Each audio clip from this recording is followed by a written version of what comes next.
இந்த விரல் வந்து, அதாவது இந்த குரு விரல் வந்து இந்த சனி விரலோட சில பேருக்கு அப்படி பின்னி இருக்கிற மாதிரி இருக்கும். மேலே அதை போய் வளைச்சி பிடிச்சிக்கிட்டு இருக்க மாதிரி இருக்கும்.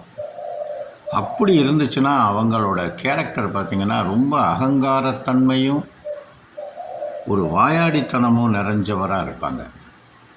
ஆர்கியூமெண்ட் பண்ணுறது, வம்புக்குன்னு விவாதம் பண்ணுறது, இந்த மாதிரி ஒரு தன்மைகள்லாம் அந்த அமைப்பு இருந்ததுன்னா இருக்கும்னு சொல்லப்பட்டிருக்கு. இந்த குருவிரல் நீண்டு அதை பார்க்குறதுக்கு ஒரு நீளமாகவும் தெரியும். அதே நேரத்தில் அந்த நுனிப்பகுதி வந்து பார்த்திங்கன்னா கொஞ்சம் ஷார்ப்பாக போய் முடிஞ்சிருக்கும். கொஞ்சம் கூர்மையாக முடிஞ்ச மாதிரி இருந்துச்சுன்னா அவங்களுக்கு ஒரு மூடத்தனமான பக்தியும் ரொம்ப மதப்பற்றும் கொண்ட ஒரு நபராக இருப்பார்கள்.